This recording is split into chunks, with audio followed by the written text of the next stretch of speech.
Hello, everybody, and welcome into the Apples and Ginos Fantasy Hockey Podcast. My name is Nate Groot-Niblink. I'm the creator of Apples and Ginos, originator of the Zero G Draft Strategy, and in this podcast, Blake and I are going to talk about the biggest hot shots and have-nots of the last couple of weeks. Let's get it.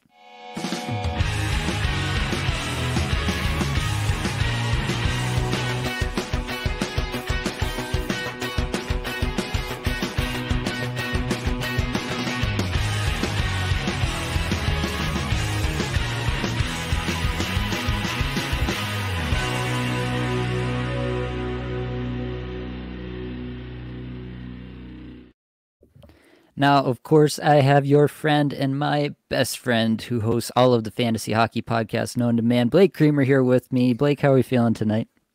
I can't stop and I won't stop. Oh my God. I love fantasy hockey.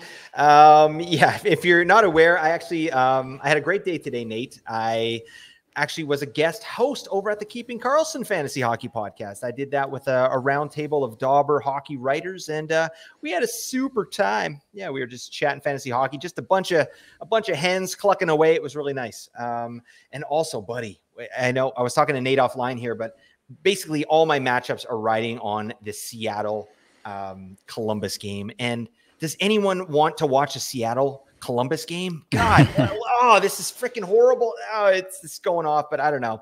How you doing, my man? I'm watching this with bated breath.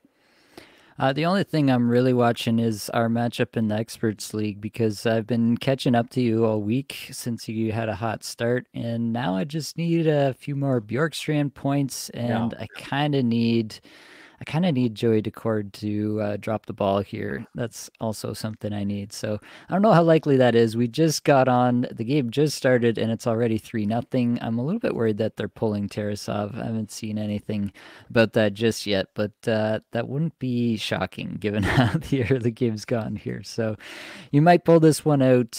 Sad to say, but my team's pretty solid, and they're coming for you, man. So just watch your back, all right? This is horrible. You know, Nate and I, we were just looking at the standings. Like, we both have the two highest scores of the entire week. So whoever loses our matchup is going to be a ridiculous beat. It's going to be very hurtful. And I just hope it's not me. Bjorkstrand did get an assist on that third goal, by the way. So what the hell? Come on. He truly is in the jerk store. All right, well, let's talk some news and notes from around the league. There's not much, actually, since our last pod there on Friday night. So we got Patrick Laine, who has now entered the NHLPA Players Assistance Program. Obviously, that's always comes with an indefinite timeline, so we won't know anything there until there's some sort of official release. Philip Hedl out for the season now, unofficially, wasn't released by the club, but it's kind of badly kept secret that he's suffered another concussion. He's worked all the way back from having another, sounds like a pretty severe concussion, kept him out for a long time.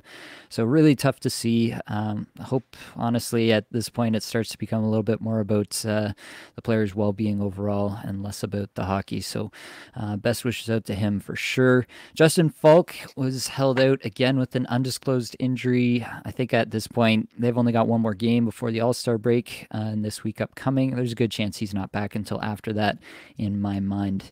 And lastly, the Vegas Golden Knights activated William Karlsson from IR, so it sounds like he's ready and good to go. I'm not sure why they would do it just yet. They don't have any games before the All-Star break, so I thought that they'd in most cases, I think you can get cap savings if you hold a guy on IR, but regardless, at least that gives us some clarity for fantasy purposes.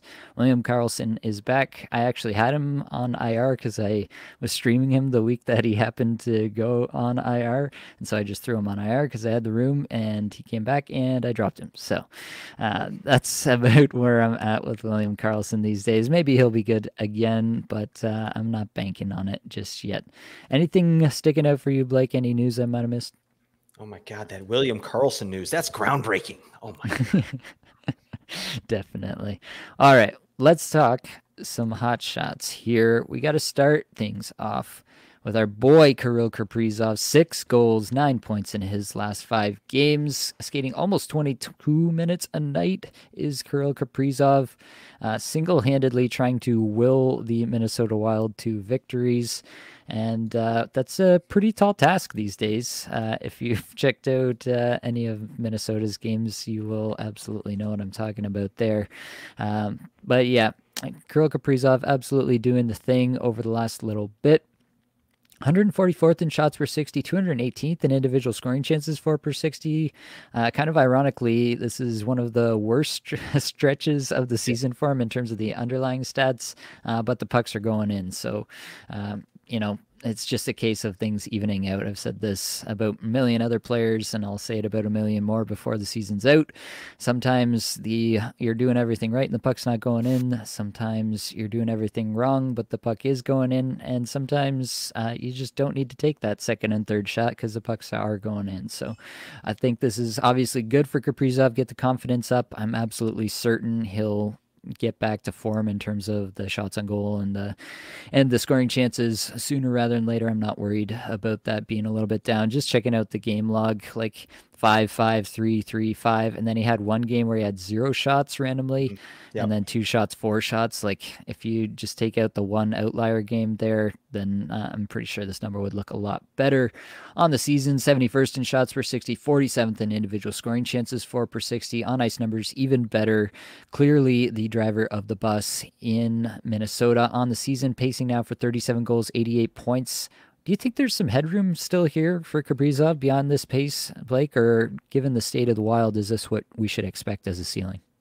Yeah, I think there's headroom, but it's mostly based on some of this man's previous numbers, right? Like if you look at the last 3 seasons of Kirill Kaprizov, in his big season there in 2021, he was approaching that 10 shots on goal per 60 that we like to see. I think he was at 9.86 at 5-on-5. Then the next year it went down to 7.97, and then he's cooking at 6.88 this year, which is that's a bit surprising actually. Like just considering, you know, this guy is the engine that drives the bus here in Minnesota, right? So he's shooting a lot less. His IPP is down. Like he, you know, for reference, he was 75% last year, 52% this year, right? And his scoring chances are way down. They're down by, you know, almost a scoring chance and a half per 60. So I don't know what's going on there. I do think he's not an 88-point player. I think this is a 100-point player, but yeah, he's got to up his shots. That's for damn sure. And I do worry about Minnesota a little bit. Like if they keep losing, you know, are they going to, like, is he going to lose minutes basically? Like if they're in a lot of games where they're blown out or they're playing for nothing, like why would you trot Kaprizov out there for 20 minutes a night? You know, it doesn't make a lot of sense.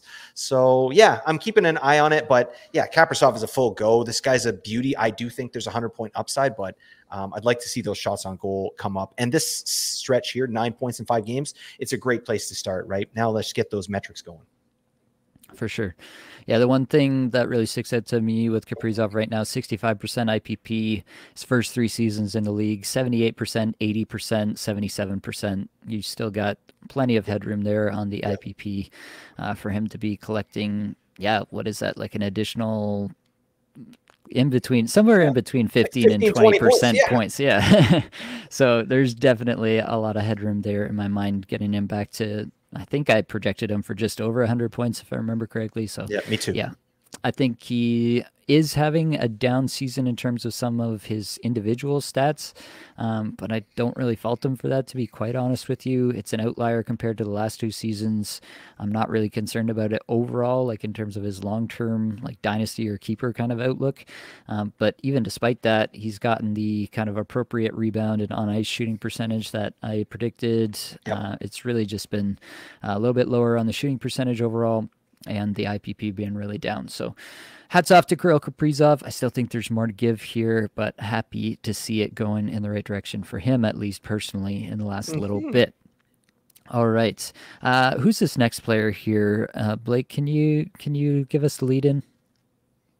Come on, Bobby, let's go party. Ivan Barbashev, keep on doing what you do. I did an improv, I did a scat solo, and it didn't work out. We'll edit it in post. Well, yeah, he definitely deserves a solo at this point. 2 goals, 9 points in his last 5, skating just under 17 minutes. The minutes are up. getting a bigger role with some of the injuries that they've sustained. 137th in shots per 60, 77th in individual scoring chances for per 60. So some of the underlying numbers looking a little better than they have for most of the season. On the season, 340th in shots per 60, which is usually more where Barbashev hangs out, and why Barbashev has never really elevated himself beyond a streamer in my eyes. I do think like this is most likely just a flash in the pan, but it might be one that you want to hang on to for a little bit here. As long as he's getting this extra bit of deployment, I'm kind of into it. So as long as the minutes stay up, I'm okay with Barbashev, but he is right on the bubble for me. I don't know if you see anything different with Barbashev, Blake. Yeah, not really. It's you ride it while it's hot and you drop him when he's not. All right, hot and not rhyme, and that's good podcasting right there. But yeah, guys with metrics like this, underlying metrics, they never feel good to hold on to, right? Because the floor can fall at any point, right? That said, like you said, he's getting more deployment, and Jack Eichel's injured, right? So they're able to prioritize this guy a little bit more, and he has value in Bangers Cats leagues as well. This guy's a super beefer, right? But that line, Marchessault, Barbashev, and Nicholas Roy, what the hell? These guys are flying right now. It's a good looking line, and they're all popping off at the moment. So I mean, we could talk about any of those as hot shots, but to me, I think Marchessault is really the only one that I'm really feeling there. That obviously is a must own, and I think Marchessault is pacing for 66 points. Barbashev's pacing for 49, so that seems about right to me. Maybe 55 if he somehow continues this pace, but I just don't see it. But I've got him in two spots right until he stops producing. Fair enough. Let's keep rolling. Talk about Adam Henrique and Troy Terry here. Obviously, both of the Anaheim Ducks. Henrique has 4 goals, 8 points in his last 5. Terry also has 8 points, 3 goals there in the same time period. Henrique just over 19.5 minutes. Average time on ice. Terry just over 19 minutes. Both kind of doing the thing in terms of the individual stats. 44th in shots per 60 for Henrique, 58th for Terry. Individual scoring chances, 4 per 60, 86th for Henrique, 39th for Terry. Both looking good. Terry is kind of taking Henrique to the bank on the on-ice stats, 132nd to 184th in Corsi 4 per 60, 70th to 135th in scoring chances 4 per 60 for Terry there. On the season now, Terry pacing for 25 goals, 62 points. Henrique for 26 goals, 55 points. Where are you taking these guys? Do you think that Henrique can sustain this level at least as like a priority streamer kind of level? 26 goal, 55 point pace is usually where I'd kind of say somebody's a priority streamer whenever that team has a good schedule. Is Terry more than that? Do you think he has headroom beyond 62 points? Yeah, good question. That's a great way to describe Adam Henrique, in my opinion. Yeah, priority streamer, right? 55 points. That seems reasonable to me. 50 to 55 points for Adam Henrique, especially with the injuries they have here in Anaheim. Like maybe if Zegras is healthy, we're not talking about Adam Henrique, right? But yeah, Zegras is gone. So he's the next man up and he's doing stuff with it.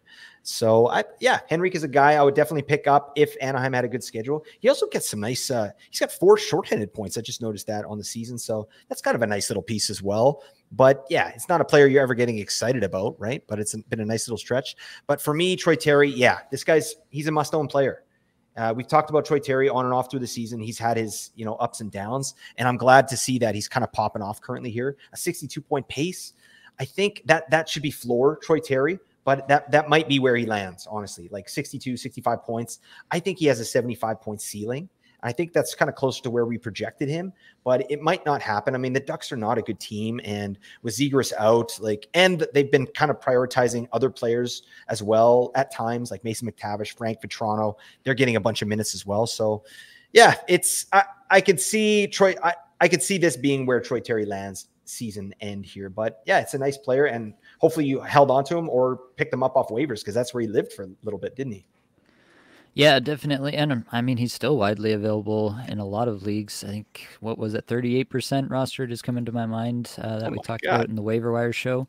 So he's definitely out there in a lot of people's leagues right now. So he's available. Looking at the underlying stats for Terry, He's actually down on the individual scoring chances for per 60 from last year. I think a lot of that it can probably be attributed to the lack of Zegras or really any other kind of top line center that can really elevate Terry's game. And so he's been forced to do it on his own. He has kind of done it on his own, in my opinion, the last little bit. He was obviously ice cold to start the season, but really started to find his own over the last couple of months or so.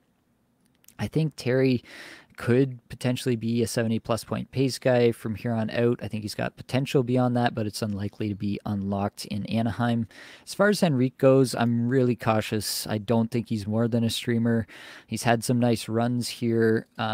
The IPP is high. The shooting percentage is high. The on-ice shooting percentage feels a little bit high for me as well, just considering the power play unit he's a part of, the even strength line he's a part of, the fact that he gets a bunch of his minutes on the penalty kill. Yeah, just overall, I'm not just ready to go out and say that Adam Henrique is an absolute must roster or hang on to at all costs. There's honestly probably a few other guys that I'd stream from Anaheim. Leo Carlson I would consider, Mason McTavish I would consider, Troy Terry, I would obviously take over Adam Henrique the way that I've talked about the two. You could probably gather that, but there's definitely some other guys that I would also consider, and would probably come down to deployment at the time of the stream and a bunch of other factors at the time of the stream. So I don't think Henrique is much more than a guy that they're kind of showcasing leading up to a trade deadline here, that they'll probably be looking to move off some players. So that, if and when that happens, I'd expect Henrique to fill like a middle six role for some team. I'm never planning for a player to get traded either, so I'm not really taking that into account and trying to hold on to him so that maybe he'll go to a perfect situation, like get traded to Toronto and popped on the Matthews-Marner line or something like that. Like, that's the scenario you're dreaming of, but like what are the actual percentage chances that that actually happens, and what are you giving up in your lineup by hanging on to somebody just praying for a dream scenario to happen? So that's not the way I like to play. I don't think Henrique is more than a streamer, but obviously he's having a good season, and the underlying stats have started to come up now, which is obviously a good sign as well. I still want to see more, see him sustain it for longer, but it's nice to see in the interim. Let's move back to Vegas and talk about Nicolas Roy. 2 goals, 8 points in his last 5. Similar to Barbashev, skating about 17 minutes a night. Underlying stats are not great here. 246th in shots per 60, 139th in individual scoring chances for per 60. Yeah, just having a big week and big last few games here for sure. He's been playing with Marchessault and Barbashev, so obviously you're getting some of the correlation there between Barbashev and Roy. But on the season, he's now pacing for 18 goals, 52 points. That's, again, kind of like a solid streamer range. The one number that's halfway decent from his season-long underlying stats is the individual scoring chances for per 60 at 112th in the league over the entire season. Do you have any interest in Roy, even as a streamer? Like, is he a priority streamer? Is he approaching Adam Henrique levels? Is he a cut below that? Where does he rank for you given this latest hot streak? He can only dream of reaching Adam Henrique levels. All right. I'm sorry. And I call this man Nicholas Roy. And I'm just going to keep doing it regardless of whether it's right or not. I'm calling this man Nick Roy. All right. I like 2 names. Also, like, shout out to Succession, right? I mean, that's the last name.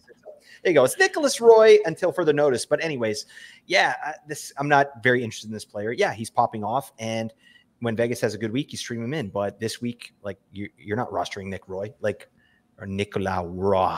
Sorry, I'm going to try it one time properly. Yeah, but yeah, he's actually pacing for more points than Barbashev, which is weird, right? Like he's played a little bit less, I think, but yeah, he's found some chemistry with his line mates, and Marchessault popping off for Hattie the other day. Like he's kind of riding in the sidecar, right? It's Barbashev and Roy in the sidecar, and Marchessault is on the bike. All right, and we got a weird trifecta of Vegas Golden Knights with their golden buckies. I don't know what's going on, but yeah, I'm not interested in this player at all. He's a good streamer if Vegas has a good schedule, and that's that.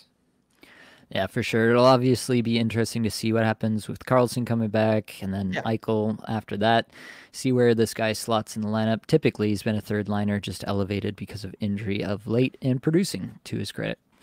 Let's move on. Let's talk about JJ Peterka. 5 goals, 7 points in his last 5, skating just 15.5 minutes a night on average. 23rd in shots per 60, 33rd in individual scoring chances for per 60 over this stretch. Making some really good music over there with Dylan Cousins of late.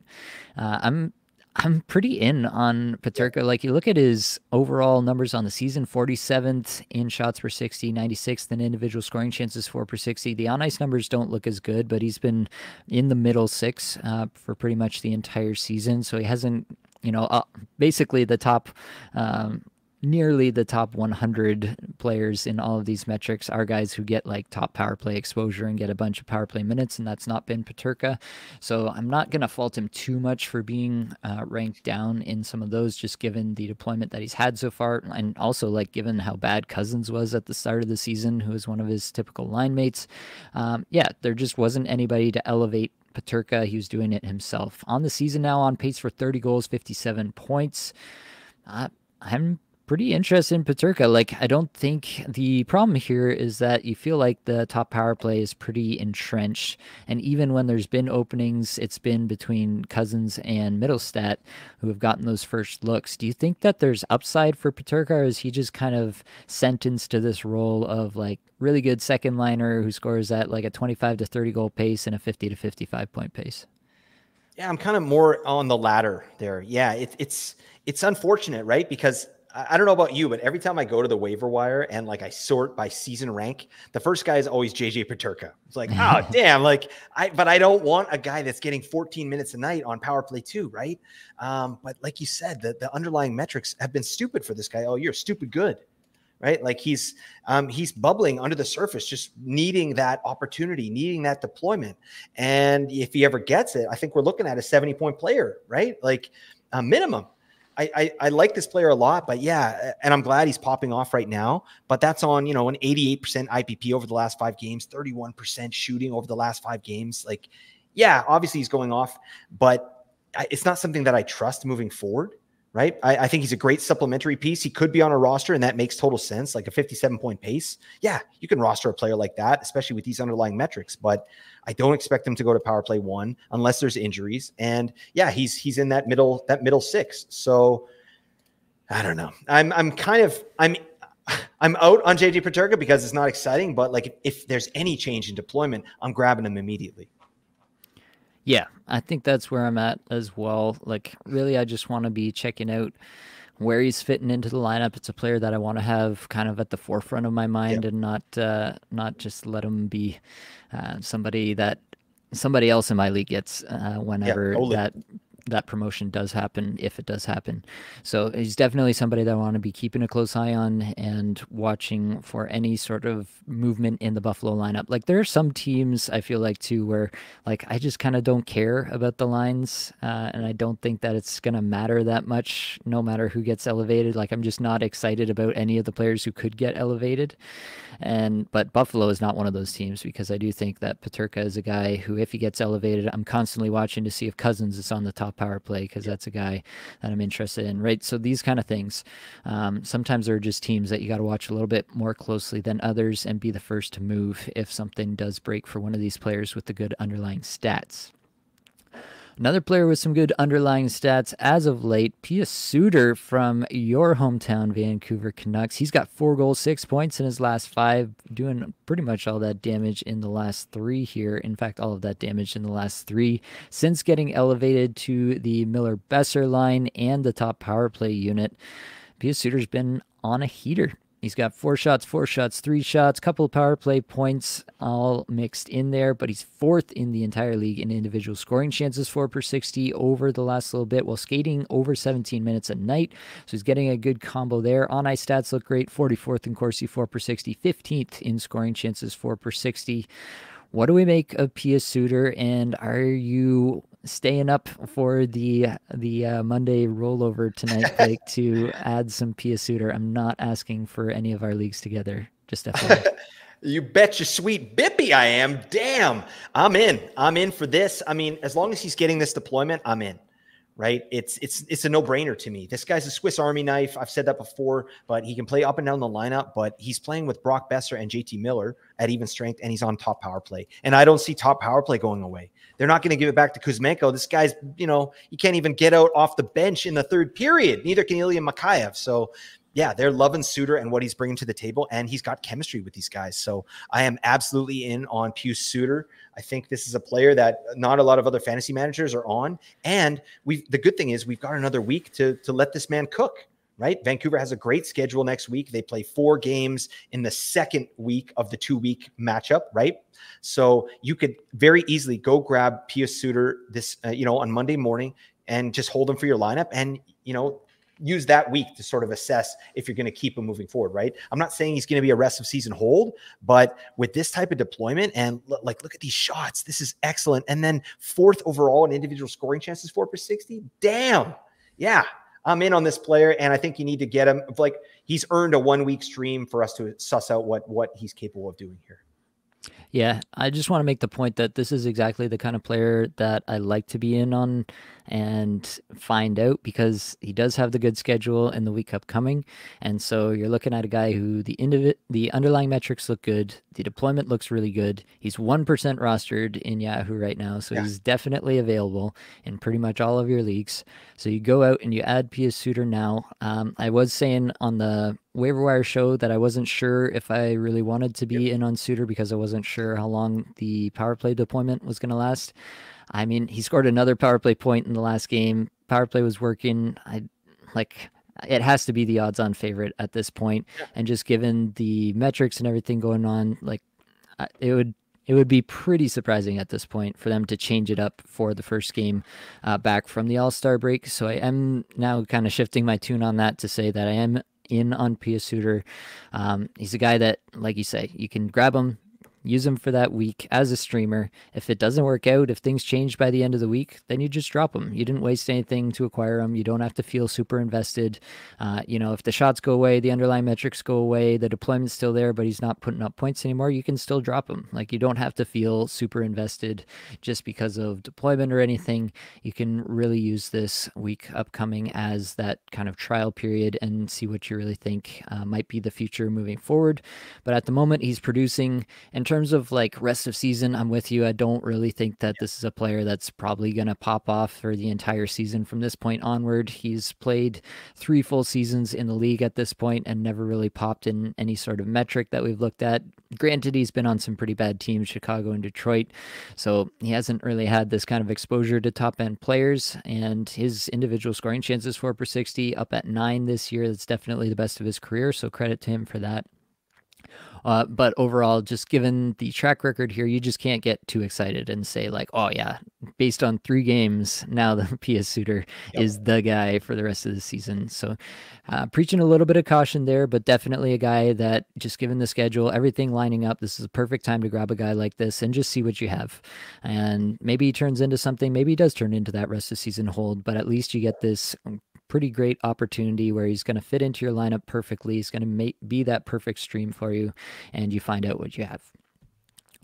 All right, before we get into have-nots, I got to take a moment and say, if you're not in the Apples and Ginos Discord server, what are you doing? It's absolutely free. There's over 1,000 fantasy hockey managers in there talking fantasy hockey all day and all night. I can't keep up with it anymore. I don't even attempt to. I do answer all of the questions from our dear patrons. However, if you would like to become an Apples and Ginos patron for just $5 a month, I guarantee answers to all your questions. I'm doing that in the patron-only section of the Discord. And if you're looking for somebody to give you a review on your team, we're heading in toward playoff time now. People are starting to lock in on where they're going to be, trying to lock in that bye, trying to lock in their playoff schedules. All of these sorts of things are starting to happen now. So if you want a team review, then you can do that in the $10 per month tier. You could even join up for a month, get your team review, and then bounce if you so needed to. I wouldn't hold it against you. Also want to mention Mark Barber, 18 Skaters, all the great great work he's doing on the Apples and Genos website, www.applesandgenos.com. He's posting daily summaries every single day, goes over all of the biggest performers in all these underlying metrics that we talk about. He's detailing all of that on the Apples and Genos website every single day. It's terrific work, and I really think it deserves way more views than it gets currently, so I'm going to keep plugging it on here. Lastly, if this is being helpful to you, if all of this stuff that Blake and I rattle on about every single week is helpful to you, if you could give something back, the best thing you could do is leave us a like and a subscribe on the YouTube channel, or rating and review on the podcast provider of your choice. That's all of my spiels. Blake, are you ready for some have-nots?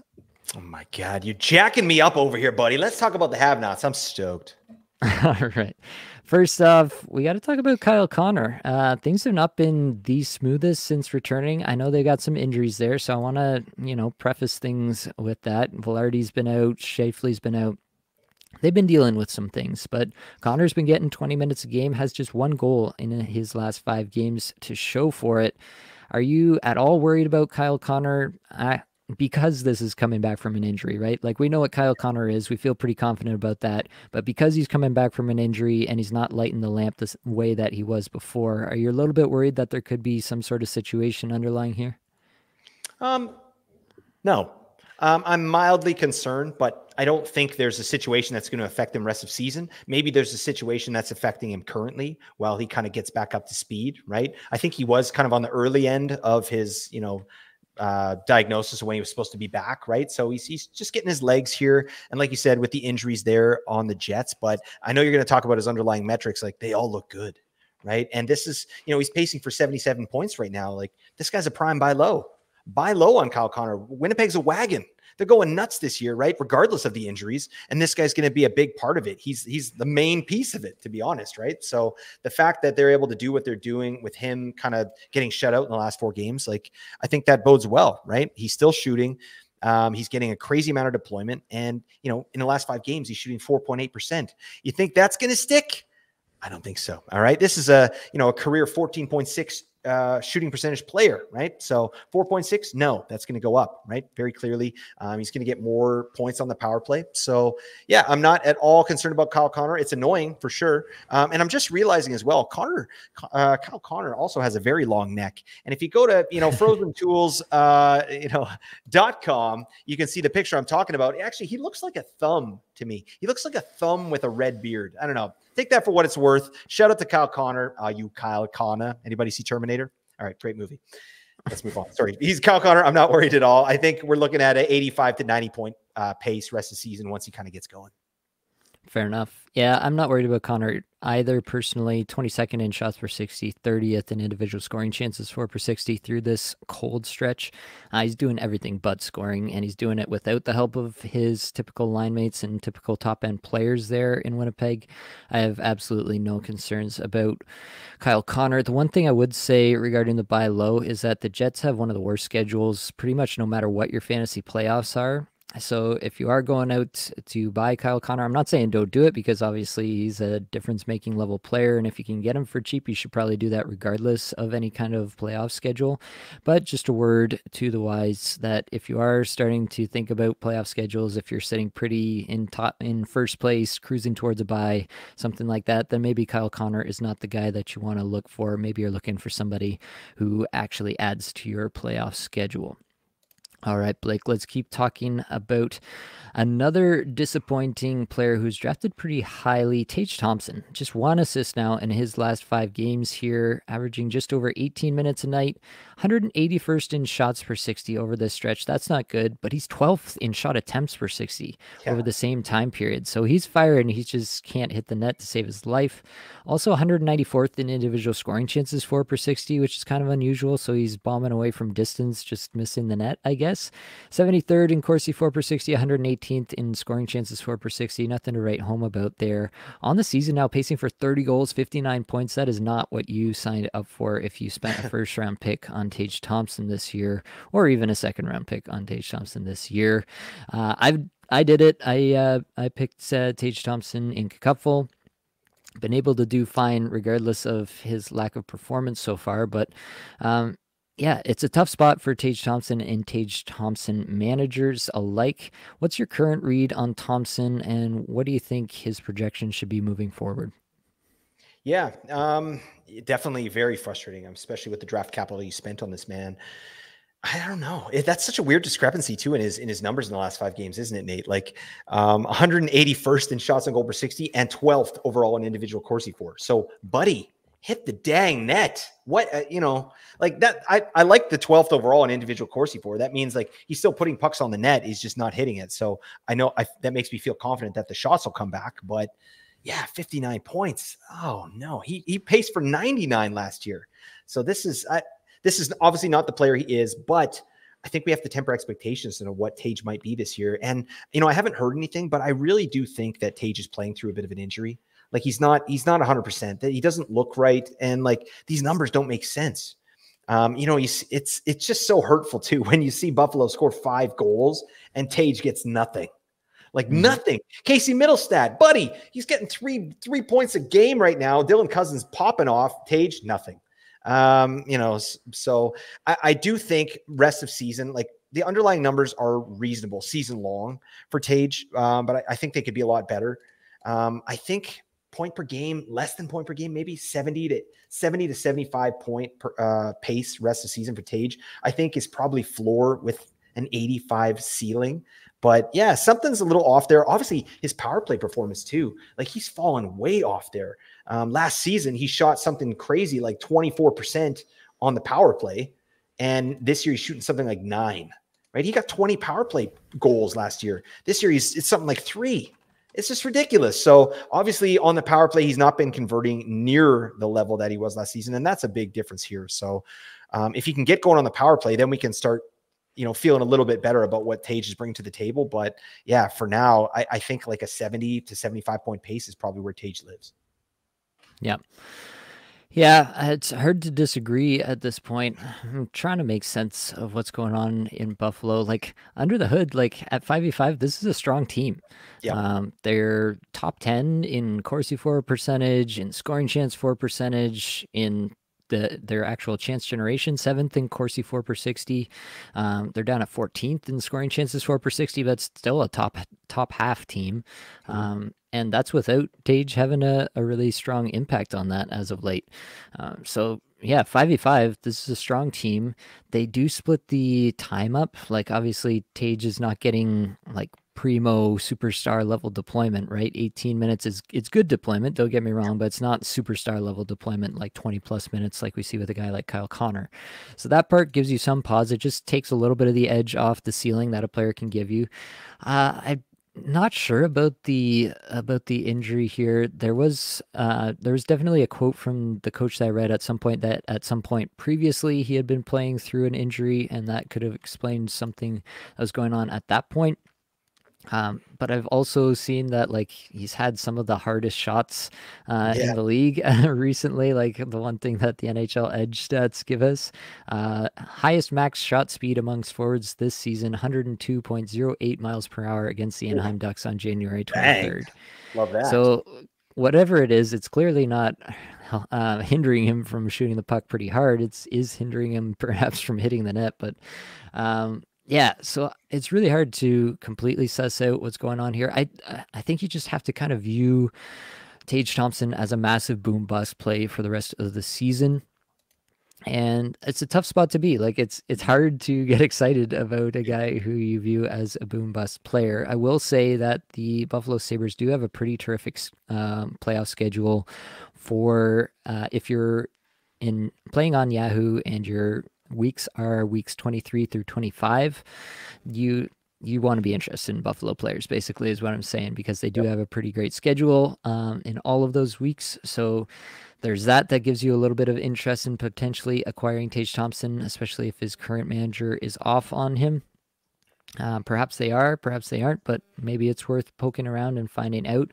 Even if you have to pay up a little bit, maybe the juice is worth the squeeze there. Even if he doesn't perform terrifically, if he has a great schedule, then maybe he gets there by volume. You can tell yourself a lot of stories if you want to. If you're one of those teams that's, is in first place, looking at a bye, feeling pretty confident and starting to think about playoff schedules at this point. But yeah, that's my biggest takeaway right now with Tage Thompson, is that this is a really big boom or bust play in my mind. I do believe that everything we've seen from Tage is not a fluke, that he can be a guy who scores at a ridiculous pace. I think this is a guy who's going to have a 50-goal season in the NHL sooner rather than later. I think he's going to push 100 points at some point. I think the talent is all there. It's really just about, for me, whether he can turn around what's been just a really underwhelming season to this point, and an underwhelming last stretch as well. All right, let's move on. Let's talk about Anze Kopitar. He's got 1 goal, 1 assist for 2 points in his last 5. I did write this before the game today, and he did get a point in the game today to raise up this a little bit, but the underlying numbers here are so bad. 265th in shots per 60, 340th in individual scoring chances, 4 per 60. On-ice numbers are better, 78th in Corsi, 4 per 60, 140th in scoring chances, 4 per 60. That's still not good, and on the season, his numbers are actually even worse. Like, this is better than his season-long numbers. 372nd in shots per 60 on the season is Anze Kopitar. So if he's not scoring points, he's doing pretty much nothing for your lineup, and that's pretty tough to swallow, especially when he goes through a stretch like this where he can't score. We all know the struggles of the Kings at this point. It's been well documented what they've been going through basically since Christmas. What's your take on Kopitar and the Kings in general at this point, Blake? Yeah, I mean, to me, Kopitar is more a product of how the Kings are playing in general, right? Like, it's something stinks there, right? And I've heard rumors of, some issues in the dressing room, and obviously Drew Doughty came out and like ripped the team, right? Out in public there. So there's trouble in paradise there. That said, I mean, he's still pacing for 72 points. Like, if Kopitar has 72 points at the end of the season, we're probably pretty happy with that, especially where you got this player. Like, this is a guy that, regardless of the metrics, he's going to get points just by being on the ice, right? He plays 20 minutes a night. But yeah, when you dig into the metrics, like, he's his shots on goal per 60 at 5-on-5 down to 5.29 after, 3 straight seasons of over 6, right? Which is still not great. He's not a great shooter, but he's shooting even less. His IPP is less, and his shooting percentage is less at 5-on-5, and his individual scoring chances for are less. So I think it's also a little bit of decline for this player. Like, this guy's 36, he's out there for a bunch of minutes, but he doesn't have the same zip that he has previously. So I don't know. I still think, like, he's a very valuable player. 72-point pace, I like that. He's still got 14 points on the power play. That's nice, but I would temper expectations with Anze Kopitar. I do, however, think that the Kings are going to figure it out here sooner rather than later, but damn, they lost again today to St. Louis, like, in overtime. Like, they really could have used that one, right? They need a couple victories here, and now going into the All-Star break, that's gonna sting a little bit. But I'm not too worried about Kopitar. Yeah, I think he kind of is what he is to me. You know what you're going to get, more or less. You're going to have bad stretches. You're going to have good stretches. But if anyone on the Kings should be at kind of like an even keel throughout all of this, it is Anze Kopitar in my mind. Definitely concerning for like a career trend to see these numbers go down. But the talent around him has kind of improved. I think Byfield has actually driven that line a little bit this year and actually helped him out in that way. So overall, I think Kopitar is what he is, 25-ish goals, 70-ish points. That's the pace that he's going to live at for the rest of the season in my mind. Moving on to another veteran center in Sean Couturier of the Philadelphia Flyers. Just 1 assist in his last 5 games, skating a touch under 20 minutes a night over this stretch. On the season, pacing for 18 goals, 55 points. I think a lot of people would have probably been okay with that from Couturier this season, just in that kind of streamer level territory. But do you think that there's anything more to Couturier, or is this just kind of who he is, just that streamer guy? I think there's a little bit more. I think he's, in terms of players that you want to own on Philadelphia, you're looking at Travis Konechny, and I think you're looking at Sean Couturier. These are viable players that should probably be on a roster moving forward, and Owen Tippett, obviously. But yeah, it's a bit of a cold streak, but under the hood, he's looking good, right? This guy's putting a ton of shots on net. He's top line, top power play. The only issue I have with a lot of Philly players is, what is John Tortorella going to do, and how is he going to deploy these players? It looks to me that Sean Couturier is kind of a little bit immune from that. Like, in terms of his ice time, he's getting pretty significant ice time under John Tortorella, so that's not so bad. But I don't know. I remember last season, the second half was basically, it was like the tale of two teams. They had Kevin Hayes out there all the first half, like pumping a bunch of shots, getting a bunch of minutes. And then all of a sudden he's playing 11 minutes a game, So does Couturier get that kind of treatment from Tortorella? I'm not sure. Right. Cause I do think that they're very committed to a quote unquote real rebuild in Philadelphia. Regardless of what's going on. Like they never seem to get too upset if they lose. Like they're just getting their boys out there and trying to do some stuff. So that all said, I think Couturier should be owned, especially with the underlying metrics, but I am watching his deployment pretty closely because, if that starts to trend downwards, like I think there are going to be better players for you on the wire. Fair enough. Yeah, my take on Couturier is that he actually does deserve a fair bit better than he's gotten so far. Actually, like the on-ice numbers that he's supported this year are by far the best of his career. Really impressive stuff overall. So that part is pretty exciting. And honestly, like the shots per 60 he's got right now would be the best of his career. Individual scoring chances 4/60, one of the better marks of his career if it holds for the rest of the season. So that's all good. He's down on IPP. He's down on shooting percentage.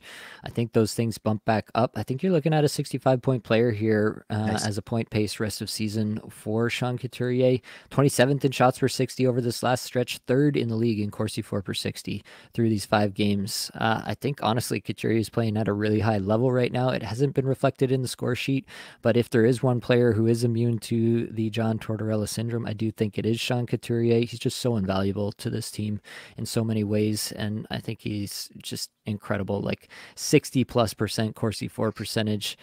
Just absolutely incredible stuff from Sean Couturier after recovering from pretty significant injury. So I like to see that, and I do think that the points are coming for Couturier. He's going to start to convert here, and he's going to start to be viewed as more of a hold than a streamer player moving forward. Let's roll over to Vancouver and talk about a guy who's gone a little bit silent of late, Filip Hronek, still averaging 23 minutes a night. The underlying numbers have never been like incredible with Hronek, but obviously getting a lot of minutes on a good Vancouver team. He's been able to put up some points. 94th in shots per 60, 57th in on-ice Corsi 4/60, 50th in on-ice scoring chances 4/60.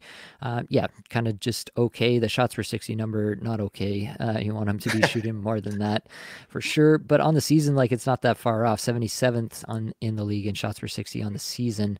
Still pacing for just 5 goals, but 60 points due to all those assists that he's collecting, playing all those minutes on this team. What's your take on Hronek at this point? Do you think he can sustain the 60-point pace rest of season? Potentially, he's in a good spot there, but I never viewed Hronek as that type of player, like a 60-point player. I think that's all gravy, right? That's all on top of what he probably should be getting, which I think is like a 45-point defenseman. That to me is where Hronek, that's where I think he should live. So the fact that he's pacing for 60 is a pleasant surprise, right? This is a guy that probably wasn't even drafted, in a lot of fantasy drafts, right? But now he's rostered at 88%. I had to look at that on Yahoo. Filip Hronek is 88%. My God. Zach Werenski, for reference, is 59%. What the hell? I don't understand. But Hronek's in a great spot. He's on a team that is going nuclear with their PDO, right? Their shooting percentage is nuts. So he's going to run into some points. He's got a bomb. He's got a cannon of a shot. So I love that about Hronek, but he's also an elite stash, because if for some reason Quinn Hughes goes down, this guy bumps up to power play 1, no questions asked. And that would mean blast off time for Filip Hronek, right? If he's getting that kind of deployment with these players. So yeah, I think if you've got him, like, just manage your expectations. What are you expecting from Filip Hronek? He's on a 60-point pace. I think maybe rest of season, he goes for a 50-point pace, and that's okay. That feels good to me. So, and he's a beefer. He hits, he does stuff, and, he's going to get some points. So I'm a fan of the player. He's a great real life hockey player too. I love having this guy on our team. Yeah, I think most of that is about where I'd land Filip Hronek to be. It feels a little bit like Devon Toews from a year or two ago, where he had that great season alongside Cale Makar. Feels a little bit similar in that regard. Yeah, the on-ice shooting percentage at 15%, that is not going to sustain. There's not a snowball's chance in hell that continues at that level, even though it's continued at that level for a really long time period now. Canucks in general, my God. Yeah. How is this sustainable? I don't know. Yeah, so that'll come down, and that obviously will hurt. This is part of that regression for sure for Hronik. I will say, like, his IPP at 42%. This is a guy who's gated 47, 49, 54, 49, 56. Like, this is a guy who's had quite a high IPP for a defenseman throughout most of his career. So there is some room there that gives you a little bit of yeah, a little bit of hope that it's not just going to all vaporize in a PDO regression bet come in for him. So I like Hronik. I do think that if you expect a 50-point pace, I think you won't be disappointed, basically, with Hronik. And yeah, I do agree that he's a terrific stash. Not a guy that you really will ever feel good about dropping, even if this 5-game cold streak turns into a 10-game cold streak. You're never going to feel good about dropping because he would be an absolute elite option immediately if Quinn Hughes, knock on wood, was ever to sustain any sort of injury. So I have Hronik in a spot, and I can't fathom dropping him currently, unless I just had like the most amazing team ever, and he ended up being the guy on the block in that like streamer spot for me, and I couldn't find a trade. But I do think Hronik is a hold even with this cold streak. Let's move over to another kind of secondary defenseman who has had a cold streak of late. That's Chris Letang, just 1 assist in his last 5, still skating 26 minutes a night. So it's kind of hard to call him a secondary defenseman in that regard, but still not getting that top power play juice. That's all going to Erik Karlsson. 78th in shots per 60, 35th in shot attempts per 60, 28th in Corsi 4 per 60, 25th in scoring chances 4 per 60 over these 5 games is Chris Letang. On the season now, pacing for 5 goals, 52 points. What's your take on Letang now? We've obviously got a pretty solid sample size. There's been some ups and downs along the way. We had that massive, 6-assist night from Letang at one point. What's your take here? Do you think that this current pace is what we should expect moving forward, or do you think that there's something else going on? I think, again, similar to Hronik, I don't have high expectations of what Letang should do offensively, like his production, right? He's pacing for 52. If he ends with 52, I'd be stoked, right? Especially considering the fact that he hasn't really had power play 1 for any, long stretch during the year. I'm such a big fan of this player too. I love Chris Letang. This guy legit had a stroke last season, and then he came back and did stuff. And then, Erik Karlsson gets traded here and he's just like, yeah, no problem. Power play 1. Like, this guy's just such a beauty on the team. So, shout out to Chris Letang, but I'm looking at his numbers here. This guy had 21 power play points last season. He has 2 this year, yet he's pacing for the same point total.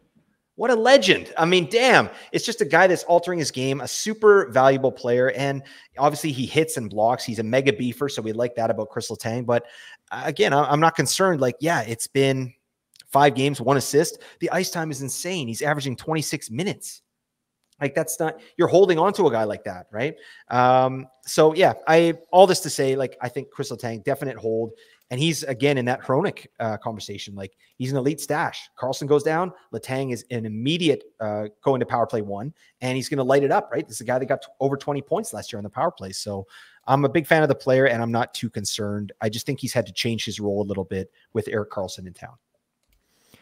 Yeah, I'm a big fan of Letang. He was somebody that I had a big projection on at the time. I was projecting for a lot more top power play minutes. They did try that out, but it did go by the wayside pretty quickly, unfortunately. I do think that, yeah, we could have been looking at a pretty big season for Chris Letang, all things considered, if that had happened.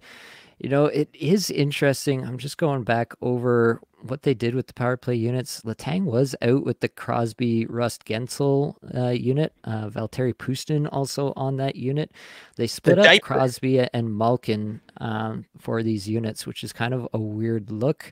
But Letang did get first crack there, so that's something to monitor moving forward. I mean, Letang and Karlsson are both rostered, so it's not like you're going out to grab one of these guys on the waiver wire or anything, but it's something to keep an eye on for your roster. If you're thinking about dropping Letang, I'm definitely not doing that. He provides so much peripherally, even if he's not scoring points at the moment, that I honestly have not thought about Letang once in my lineups all year where I have him. So I don't anticipate that that'll change for me moving forward. Let's kick it over and talk about a couple of young defensemen who've had some ups and downs. Jake Sanderson has just 1 goal in his last 5, but skating almost 25 minutes a night has taken over power play 1. He's 7th amongst all defensemen in shots per 60 through this stretch, which is really nice. On the season now, pacing for 13 goals, 44 points. Ottawa has a great schedule next week, so you're not dropping him anytime soon, I don't think. But follow that up with Evan Bouchard, who all of a sudden has just a single assist in his last 5, skating 22.5 minutes a night. But his individual numbers have just fallen off a cliff recently. 156th in shots per 60, 138th in individual scoring chances for per 60 on the season. Like, these are way higher. 11th in shots per 60 on the season. Like, this is a very marked difference over the last little bit for Evan Bouchard. On ice numbers are still pretty strong. 54th in Corsi 4 per 60 is not great, but 14th in scoring chances 4 per 60. But it really does seem like something has shifted here, and not in a good way for Bouchard over the last little bit. So let's talk about these two defensemen, Blake. Talk to me first about Bouchard. He's now pacing for 20 goals, 78 points. Do we still think that that's in the cards here, or are you concerned about this last stretch of play? Yeah, that's so interesting, isn't it? Like, his worst stretch of play has been the last little while. And while the Edmonton Oilers are pumping like 15 or 16 straight wins in a row. I mean, what, so Jimmy cracked corn, and I don't care. I mean, in terms of, actual hockey, but for fantasy, it's a head scratcher, isn't it? But no, I'm not concerned. I think, it's going to regress to the mean here, right? This guy's on a 78-point pace. I could absolutely see 70. I think 70 is reasonable for Bouchard this season. Connor McDavid's underachieving weirdly, with his goal scoring, and it feels like they're all just kind of picking it up, right? They're starting to go, and the wins are stacking up. So that said, like, it's something I would like to keep an eye on for sure. Like, is he injured? Maybe, like, is something going on? I can't really put my finger on what's going on there with Evan Bouchard, and no one's really looking because they're winning, right? So, but these numbers show that, yeah, this is a really bad stretch for Bouchard, because on the season, it's like the exact opposite. This guy's 11th overall in shots and goal per 60 for defensemen, and his on-ice numbers are even stupider. He's 6th overall in Corsi 4 per 60, and he's 1st overall in scoring chances 4 per 60 on the season. So, damn, that's a player. I think it'll just regress back. This is a valley for him. But in terms of Jake Sanderson, I made some jelly sandies for you. Yeah, we got it's like the exact opposite, isn't it? Like, this stretch, he's playing. They both have 1 point in 5 games, but yeah, Sanderson's really popping off. And this is an interesting player. He's had peaks and valleys this season too, hasn't he, Nate? Yep. Yeah, I think it's an interesting comparison at the moment for sure. Sanderson with the individual stats, Bouchard obviously with the team situation, trending in different directions but getting the same output at the moment. I will say I'm not concerned with Bouchard at the moment, but if this does linger on where he can't seem to pick up the underlying stats, then I'd be concerned. Not that he's a bad player suddenly. Bouchard has always popped under the hood. Even when he wasn't getting these minutes, he always looked very good under the hood, and I expected that he would be good when getting this role. I did not have as big a projection as a lot of people did, just because we hadn't seen it with the IPP mostly. So kudos to him for making me eat crow on my projection on him for sure. But I think that Bouchard, if the shots per 60 don't trend up, if the individual stats don't trend up, then I'm starting to be concerned that this is a real adjustment to an injury or a play style thing that he's being asked to do differently. Something has actually changed. So I am watching it. I'm not going to make any moves based on it yet, because I think that'd be a little bit foolish just given the body of work that we've seen so far. But I am watching it. It's not a player that I thought I'd be watching, but I am watching now. As far as Jake Sanderson goes, it's a nice stretch. I am a little bit concerned about the peaks and the valleys, more so with Jake Sanderson, just because Ottawa is a team with a lot of peaks and valleys, and mostly valleys this year. Yeah, it's a nice stretch, but I need him to actually put some pucks in the net. I need Ottawa to figure it out for more than one game at a time. And yeah, I need a few more things to happen for me to be fully bought in on Jake Sanderson for sure. All right, Blake. Well, I will mention for the people that if we didn't talk about a player that they want to hear about, what did they got to do? They got to make sure to join 8 p.m. tomorrow on Monday for the live stream. 8 p.m. EST live stream. I'm doing puzzling players. I put out a call in the Apples and Genos Discord server, usually shortly after noon on Mondays, and everybody can submit their puzzling players. If you can't get in there, then just join the YouTube stream live, and you'll be able to ask some questions in there. I'm usually able to get to most of those as well. But yeah, if there's a player that you're like, I wish they had talked about this guy, that's your chance. That's your opportunity to get my take on those players. Let's move over to Under the Hood, and the player that I want to highlight here is Thomas Harley. We talked a little bit about Harley in the show on Friday, the waiver wire show, but I really want to highlight what he's been able to do. 3 goals, 8 points in his last 5, skating over 22 minutes a night, 6th amongst all defensemen in shots per 60, 10th in shot attempts, 12th in on-ice Corsi 4 per 60, 22nd in on-ice scoring chances 4 per 60. Like on the season, these numbers are not that far off. He's pacing for 22 goals, 52 points. The time on ice is an arrow pointing up. He's skating on the top pairing with Miro Heiskanen. Obviously, Heiskanen has taken back the top power play unit, so that mutes some of the point potential for Harley. But I really, really like what I'm seeing from Thomas Harley. Over the last 10 games now, he's skating 22-42 average time on ice. Really, I'm looking at it this way. Team situation, big plus. Really, it's only Heiskanen holding him back from, I would say, at least top 20 fantasy production rest of season. And yeah, like, he's just a really good real-life defenseman this year. Like, kind of really maturing into his own this year. 24th amongst all defensemen in Corsi 4 percentage and 31st in scoring chance 4 percentage. And those are with some big minutes, especially as of late. And he's absolutely producing, proving himself up to the task on a good team in Dallas. Really only Heiskanen holding him back. I kind of do view him in a similar light to the guys that we talked about before with Hronik and Letang, that this is a guy with a ton of potential if and when anything happens to the guy in front of them. How do you feel about Harley at the moment? Yeah, I would echo all that. And I think those are great comparisons. And even we talked about Devin Taves earlier, right? You got Cale Makar there in Colorado, but they got Devin Taves as well. He's good in his own right. And that might be the situation they have here with this guy, because I think he's a gem. Like, he's got 12 goals on the season in 46 games. A defenseman getting double-digit goals is like, that's a boon. That's a revelation. This guy has 12 already. Right. And, you know, Heiskanen wasn't out that long. So, and the fact that he's playing with Heiskanen is going to prop up his floor. Right. That's a really nice piece to see. So, yeah, I'm in on this player for sure. I think he's got to be rostered at this point. And again, he's an elite stash, but the metrics underneath are what we really like as well, isn't it, Nate? Yeah, for sure. And especially just how young this player is too. Like, really, this is the first season where we're seeing it, and we're seeing it in a big way. And you never know what the ceiling could be beyond this. I'll definitely be in on Harley in my drafts next year as well. All right, let's move over to move of the week. Blake, take it away. What was your move of the week? Oh God, I wish I had a good one, but I didn't. But you know what? I actually felt really good about my streaming this week. Something Nate and I talk about quite a bit is like what a good streamer Nate is and how that's a part of my game that I'm trying to get better at. Right. I know I'm good, but like Nate is really good and I'm trying to up my game to that level. But so this week in particular, I held some moves as I have sometimes a bad habit of using my moves prior to the weekend, right? Prior to Saturday, Sunday, or even Friday, Saturday, Sunday. So in the 3 leagues that I really care about, I held all my moves and I was able to make some moves for the weekend to help myself win.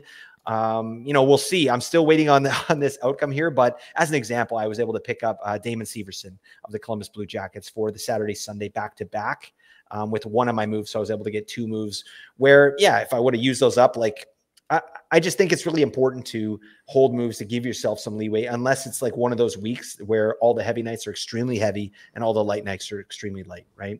So I'm preaching that you should at least have 1 move available for your weekend, if not 2, so you have some flexibility. And we'll see, you know, I'll let you know in the next Cream of the Crop episode how I did on my matchups, because god dang, oh, this is so frustrating. All right, for myself, just want to talk about a Cats League strategy. So I had a final pickup for today, Sunday here, up by 1 win, except down 10 in the saves category.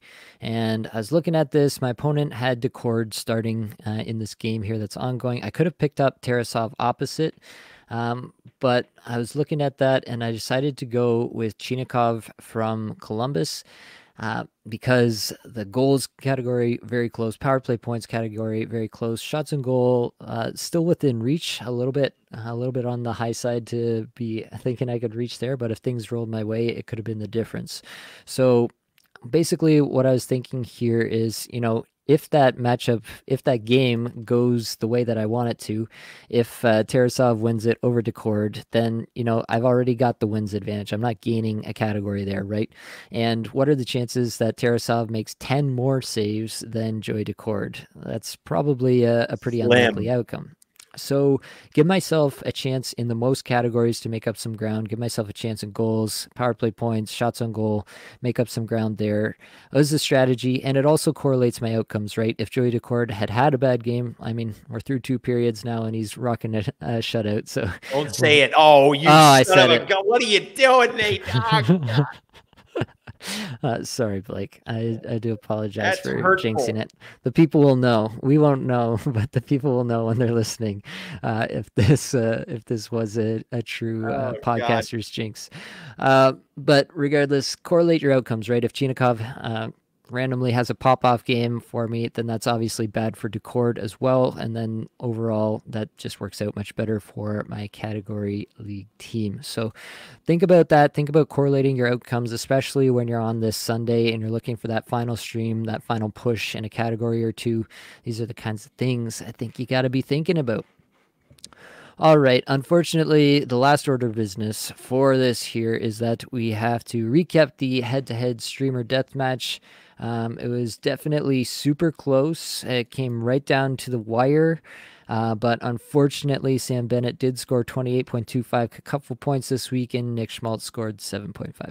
So, Blake, you're back in the driver's seat, up 8-7 in the season-long standings here. This week, we've got your Ross Colton versus my Dylan Strome, and I've had some time to reflect on this, Blake, and I see what you're doing now. I see how you're just trying to toy with my emotions around Ross Colton so that, I can't even be happy for Ross Colton if he does well. I see what you're doing here, and I'm not too thrilled about it in retrospect. That's right. I'm just undercutting any of your joy, Nate, because that gives me joy. All right. And that's what's important. All right. But yeah, you know what? Sam Bennett Dyson, he's amazing. Nick Schmaltz, stop. He's already dead. Sorry, Nicky Schmaltz. Yeah, I want to tell everybody I gave Nate the option to get rid of Nick Schmaltz because he had that injury, and he chose to stick with Nick Schmaltz. So shout out to you, Nate. You're a legend. Yeah, well, I'm gonna continue to give you every little bit of help that you can have this year, Blake. So much needed. Oh man, it's been a fun. This has turned into one of my favorite segments of the year. Just having this little bit of rivalry every week. We have been texting back and forth every time one of our players scores. It's been a fun little side game amidst all of our fantasy craziness this year. So hopefully Dylan Strome pulls it out for me this week and I can tie things back up. All right, that's all we've got for this episode. Hopefully it brought you some value, helped you get a little bit better at fantasy hockey today. All the advanced stats you heard today came from Natural Stat Trick, which is a terrific free resource. Many thanks to the band They're There for supplying the music for the podcast. Be sure to check out their Spotify as well. That's it, folks. Much love.